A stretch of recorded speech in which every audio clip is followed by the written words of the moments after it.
All right, so first off, I want to say all praise to Yahweh in the name of his son, Yahweh Shai, in the name of the Holy Spirit. I double honors to my elders, apostles, and the bishops of Great Millstone, otherwise known as GMS for short, but also known as the prophets of doom. All right, these are where I have learned this truth and where I am still learning this truth. And also, I would like to say shalom to the remnant and the elect of Israel. Lord willing, I am of that number. All right, so this video, it may be, I don't know. We'll just deal with this video because this is what we're on. All right, Lord willing, we'll continue on with this subject in upcoming videos, but you never know where the Spirit is going to lead us to speak about. All right, so with that being said, let's get this fair use doctrine really quick, or fair use statement, excuse me.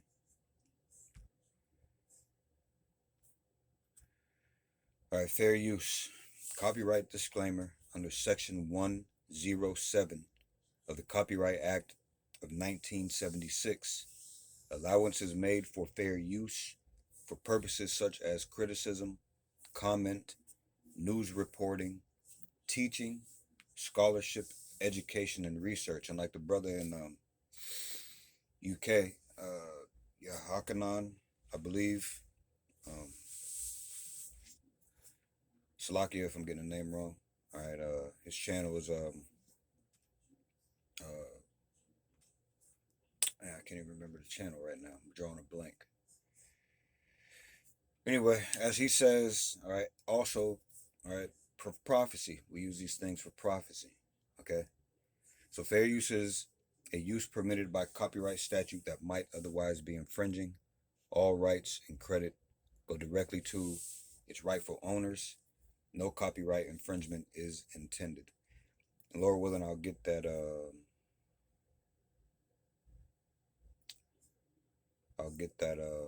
channel name before this is over with, all right? For the brother. But and if not, Lord willing, later on I'll put it in the description box. Okay. So let's go ahead and go back here now.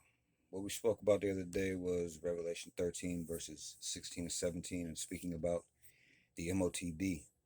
Amongst that discussion, right, in the midst of that discussion, we talked about Esau, Edom, being the self-called and so-called white man, and us being able to prove this through prophecy. Okay, through prophecy. So first, I want to go back here and go to Daniel 7, I think. It might be Daniel. It might even be Daniel 2. All right, let me check this out.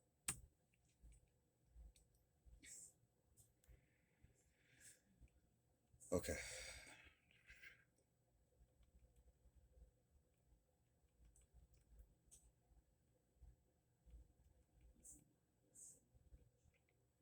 All right, so in the Assyrio-Babylonian Empire, Nebuchadnezzar had a vision. All right, he had a dream, and Daniel was explaining to him the dream. All right, that had to do with 4 empires or dominions. All right, that would these aren't the only empires and dominions that took place. All right, but these are the 4 that the scriptures deal with. Okay, and the last one being among the one that the Lord will return within. All right, so let's visit Daniel for a second. First, let's get this right here. All right, this is Daniel 2 and 19. The secret is revealed is the subheading. It says, "Then was the secret revealed unto Daniel in a night vision. Then Daniel blessed the power of heaven. Daniel answered and said, Blessed be the name of Yahweh Baal Shem Yahweh Shai forever and ever, for wisdom and might are his. And he changeth the times and the seasons, and removeth kings, and setteth up kings. He giveth wisdom unto the wise, and knowledge to them that know understanding." Just real quick, I do want to get this other verse, all right? This is what's important about paying attention to, all right, having the spiritual power to hear and understand what the prophets are saying to you, all right. Amos 3 and 7, which that is also given by Yahweh and Yahweh Shai, all right, the ability to actually hear. All right, yeah, people can hear sounds. Yes, people can hear conversations, but can you hear and perceive the Lord's words? All right, this is why we say that this is spiritual power. All right, but Amos 3 and 7 says, surely the Lord power, all right, Yahweh Bashim Yahweh Shai, will do nothing but he revealeth his secret unto his servants the prophets. These are the people, the men of the Lord that this information comes to. All right, so you have to pay attention to these people, man. The Lord sent them here to give these messages. All right, he explained. He opens up the understanding of men. Okay, and these are the men of the Lord. All right, so Daniel is one of these men. All right, he gives the interpretation of the king's vision. Okay, so again, Daniel 2 and 22. All right, he revealeth the deep and secret things.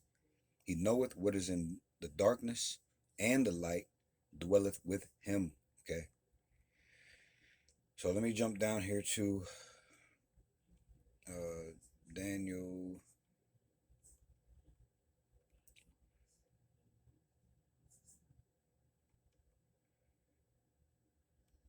All right, hold on. Still in Daniel 2 and 31. All right, the head of the subheading above that verse says the king's dream. All right, it says, thou, O king, sawest and behold a great image. This great image, whose brightness was excellent, stood before thee, and the form thereof was terrible.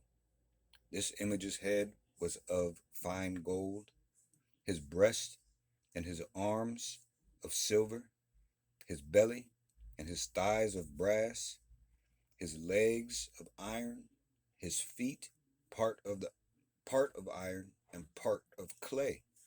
All right, as you realize, or as you hear here, the metals are degrading in their uh, value. Okay, that is linked with the morals and principles of each kingdom. All right, after. All right, so it's devaluing. Okay, you get more and more corrupt as it goes down. Okay, this image. Let's see.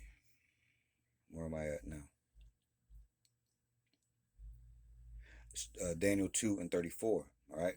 Thou sawest till that stone was cut out without hands, which smote the image upon his feet that were of iron and clay, and break them to pieces. All right. This stone is Yahweh Shai. All right. This is that stone that break the image. All right. Broke these four kingdoms. All right. And lasted forever after this. All right. This is who we build our walk upon. All right, this is who we build our foundation upon. This stone right here. This is Yahweh Shai. All right, he's going to come back and destroy all these nations. Is what it's saying. All right, for lack of any more simple words. All right, so let me go down here to 35 now. Daniel 2 and 35. Then was the iron, the clay, the brass, the silver, and the gold broke to pieces together and became like chaff of the summer threshing floors. And the wind carried them away, that no place was found for them. And the stone that smote the image became a great mountain and filled the whole earth. All right, his government is going to become the greatest government and is going to last forever. The other ones are not going to come up anymore. All right, no place is going to be found for them, meaning that their dominions, all right, their rulerships are going to be over. All right, cut asunder. They're not going to pop back up and start ruling again. All right, the Lord's going to come and destroy all these dominions and set up shop forever. Okay, so then it goes right into the interpretation. All right, Daniel 2 and 36. The interpretation. Babylon is the first kingdom. Now remember, after these four rulerships, the Lord sets up. And this is what's important. It doesn't go from these four rulerships and then back to some other dominion. All right, the Lord is going to be here on earth ruling. All right, literally. All right, literally. All right. So let's get this interpretation. Daniel 2 and verse 36, with the subheading above it reading the interpretation. Babylon, the first kingdom. All right, it says, this is a dream, and we will tell the interpretation thereof before the king. Thou, O king, art a king of kings, for the power of heaven hath given thee a kingdom, power, and strength, and glory. You see, he's telling them that the Lord gave you this power, man. All right, and that goes for every dominion, every rulership. The Lord set these people up. All right, remember, he sets up kings and taketh them down. All right, Daniel 2 and 37 now. Thou, O king, art a king of kings, for the power of heaven hath given thee a kingdom, power, and strength, and glory. And wheresoever the children of men dwell, the beasts of the field, and the fowls of heaven, hath he given into thine hand, and hath made thee ruler over them all. Thou art this head of gold. Yes, this head of gold, this was Nebuchadnezzar. All right, his dominion. Okay, but each subsequent king, all right, got given power, all right, to rule for whatever time period the Lord set them up for. Okay, this next one, Daniel 2 and 39, speaks of Medo-Persia, all right, and Greece. Okay, it says, and after thee shall arise another kingdom inferior to thee, and another third kingdom of brass, which shall bear rule over all the earth. All right, that's Medo-Persia, and then Greece followed after that. So you can go look through history, okay, and find what dominions or kingdoms or powers, all right, came up, and it'll tell you, all right, Assyria, Babylon, and then they got taken down by Medo-Persia, then they got taken down by Greece, okay, and then this fourth beast. Remember, we talked about 4 dominions before the Lord will come back and set up his own. All right, this fourth beast is Rome, okay, and the Lord gave them, all right, whoever was ruling. That's the Lord that did that, all right, for his purpose. Okay, now let's start here at Daniel 2 and 40 now. Rome. Wait, as a matter of fact, before we do that, give me a quick second here. All right.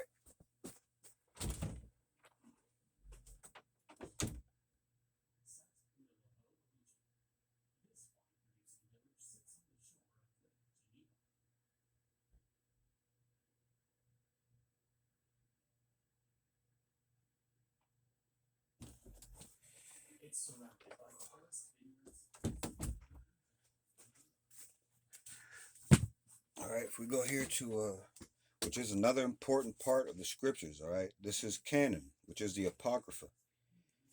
All right, we need to go in there to learn about what happened within that Greek captivity. All these captivities are in the 66 books that's regular, all right, that people know about. Okay, but that Greek captivity, okay, that third dominion, we read about this in the Apocrypha. All right, but let's go visit this for a second. We're going to First Maccabees, and right at the top. I'm not going to read too much out of here. Okay, this is First Maccabees. Now this is speaking about Greece. All right, the Greek captivity. The First Maccabees, chapter 1. And it happened after that Alexander, okay, Alexander the Great, which was the Greek, okay, Grecian, okay, the Macedonian, all right, the head of that Greek rulership, okay. And it happened after Alexander, son of Philip, the Macedonian, who came out of the land of Kittim, had smitten Darius, king of the Persians. Remember, we said the Greeks came after Medo-Persia, and it says that in Daniel. Okay. Again, verse 1, chapter 1 of the book of Maccabees. And it happened after that Alexander, son of Philip, the Macedonian, who came out of the land of Kittim, had smitten Darius, the king of the Persians and Medes, that he reigned in his stead the first over Greece. Okay? You see? And there's more in that. All right, but I just want to stick to the bringing us up to date on who is ruling now. Okay, and then showing about this mark of the beast a little bit more. All right, so let's go to Daniel 2:40 now. Rome, it says, in the fourth kingdom shall be strong as iron, for as much as iron breaketh in pieces and subdueth all things, and as iron that breaketh all these, shall it break in pieces and bruise. Okay, iron came through. Iron came through. Rome came through with his iron, right, with his strong militaries, and took over the world, man. Took over the known world at the time. All right, okay.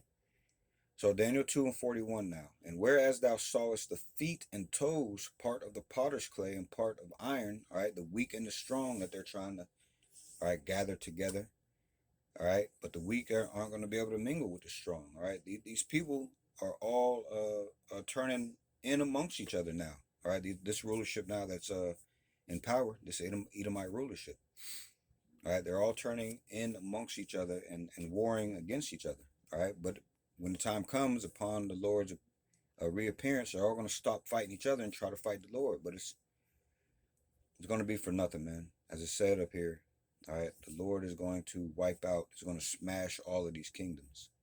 Okay. Let me start at the top again. Daniel 2:41. Whereas thou sawest the feet and toes, part of potter's clay and part of iron, the kingdom shall be divided, but there shall be in it of the strength of the iron.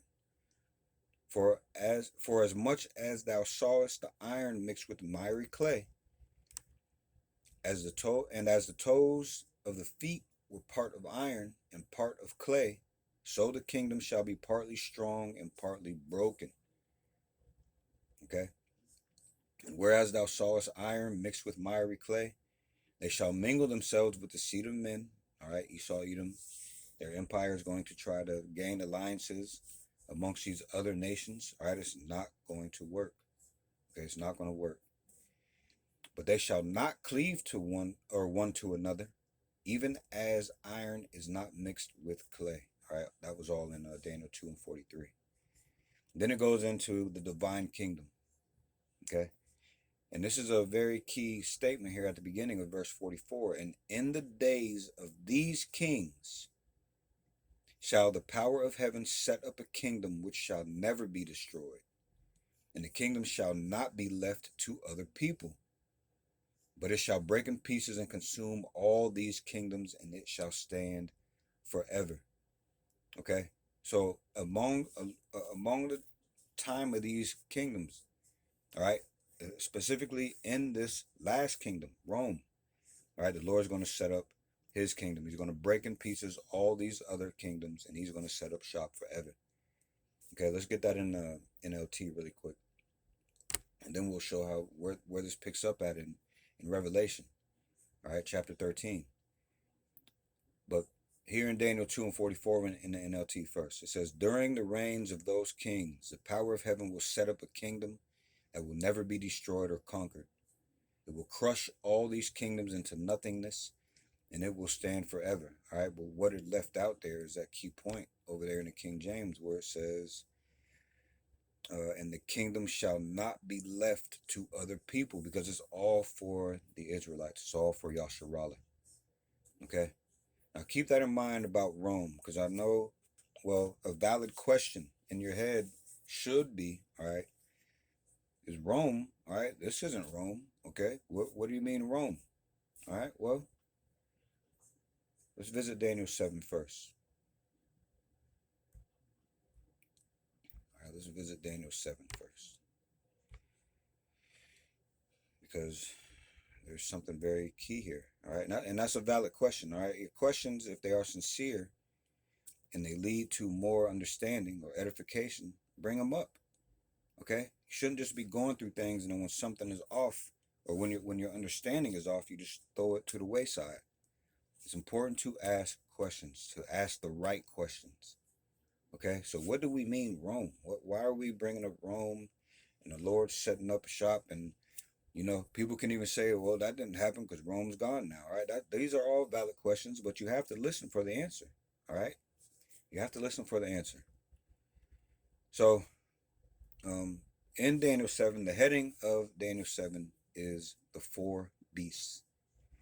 Okay, if we go down to, let me see. Let's start here at let's start right here. We might as well start at the top. All right, the vision of four beasts. It says in the first year. Now all this is doing is reiterating what we just read there in Daniel, the second chapter. But there's still more details. All right, this is a zoomed in, okay, recounting of what was speaking about in Daniel 7. All right, the four beasts. It says in the first year of Belshazzar, king of Babylon, Daniel had a dream and visions of his head upon his bed. Then he wrote the dream and told the sum of the matters. Daniel spake and said, I saw in my vision by night, and behold, the four winds of heaven strove upon the great sea. And four great beasts came up from the sea, diverse one from another. Right? These four beasts, again, are the four dominions that we read about there in Daniel 2. It says the first was like a lion and had eagle's wings. All right, we brought up, let me keep reading. The first was like a lion and had eagle's wings. I beheld till the wings thereof were plucked, and it was lifted up from earth and made stand upon his feet as a man, and a man's heart was given to it. Okay, if you look back at the and these if you look back at these rulerships, okay, if you look back at what a Lamassu is, all right, you'll find the Syrian, Babylonian. Well, first of all, you'll find the griffin. Okay, if you know what a griffin is, the animal with the wings. And then you'll find a Lamassu. Okay, but this is what it's talking about. All right, the Syrian Babylonian Empire, and that sculpture or that statue that they use as a symbol. Okay, first the griffin, and then the Lamassu. Okay. Now, Daniel 7 and 5, and behold, another beast, a second, like to a bear, and it raised itself up. All right, the bear are the Medes, okay? It raised itself it raised up itself on one side, all right, meaning that one side was more powerful than the other. And it had three ribs in the mouth of it, all right? Those three ribs have to do with Lydia, all right, Egypt and Babylon, okay? The things that, let me see. It was Assyria, Babylon, Medo, Persia, all right? That Medo Persia, those three ribs are those three empires that they destroyed, okay? Again, Lydia, Egypt, and Babylon, okay? So let me start at the top of Daniel 7 and 5. And Lord willing, all right, you are grasping this, okay? And behold, another beast, a second like to a bear, and it raised up itself on one side, and it had three ribs in the mouth of it, between the teeth of it. And they said thus unto it, arise, devour much flesh, all right? The Lord raised them up. It was their time to rule, all right? Now, Daniel 7 and 6. And after this, all right, this should be talking about the Greeks, all right, if you're following along, right? So after this, I beheld, and lo, another like a leopard, because of the swiftness, okay, of the conquering that the Greeks did, all right, and the leopard skins and the leopard armor all tie back to Alexander, okay, the swiftness of how quick they conquered the earth, okay, the known earth at that time. After this, I beheld, and lo, another like a leopard, which had upon the back of it four wings of a fowl. The beast had also four heads, and dominion was given into it. Now, when it talks about these four, all right, when Alexander passed, okay, four of his generals took over. All right, there were four heads then.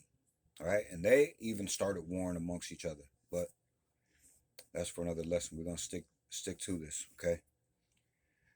Daniel 7 and 7 now. It says, after this I saw in the night visions, and behold, a fourth beast dreadful and terrible, and strong exceedingly. And it had iron teeth. It devoured and brake in pieces and stamped the residue with the feet of it. And it was diverse from all the other beasts. Excuse me. Yeah, it was diverse from all the beasts that were before it. And it had 10 horns. Now, this is Rome, right? It's military, okay? Military even greater than all the ones before it, all right? And what was Esau Edom given? Since we're speaking about the militaries now, what was Esau Edom given as a blessing? All right, he told that he would live by his sword. His sword is a blessing to him. He lives by it. All right, he lives by it, and a sword can be a modern day weaponry too. Okay, keep that in mind also. All right, Esau still has his gift. All right, of the sword. Okay, but keep that in mind. Now the 10 horns there are 10 vassal states. All right, back in the time of the Roman Empire, it was the Vandals, Ostrogoths, Visigoths, Lombards, Franks, oh man, Sueve, Hyrule, uh, uh, and there's what am I missing? 3 more. All right, I'm gonna have to go back and look. I have these lists, and these things aren't. If you don't go over them, all right, they'll slip your mind. Okay, so it's important to keep going over these things. All right, I'm missing 3. I wonder if I can write these down so I can. Yeah, we'll just move on. But there are 10. Okay, there are 10. I have them wrote down, and I did know them. But again, if you don't keep revisiting these things, all right, they'll miss you. Okay, but those were vassal states that helped uphold this dominion. All right, this Roman dominion. Okay, but listen to Daniel 7 and 8 now. All right, I considered the horns, and behold, there came up among them another little horn, before whom there were 3 of the first horns plucked up by the roots. And behold, in this horn were the eyes like the eyes of man, and a mouth speaking great things. All right. So this horn, this little horn that's coming up, is America. Okay. America, Babylon the Great. All right. The 3 roots that were plucked up were the French, the Spanish, and the British. Okay. And this is what it's talking about. Now, this is what goes into this place here being Babylon the Great. All right, Esau Edom is at the top of Babylon the Great. This is who runs this place, and we're gonna see more of this in Revelation 13 when we get there. All right, and then we'll talk about the MOTB. But for now, let's stop there for a minute. All right, digest this, and then Lord willing, we'll come back with another video. All right, soon.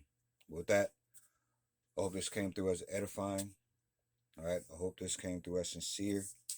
And with that, all right, all praise, infinite praises to Yahweh, in the name of His Son, Yahweh Shai, in the name of the Holy Spirit.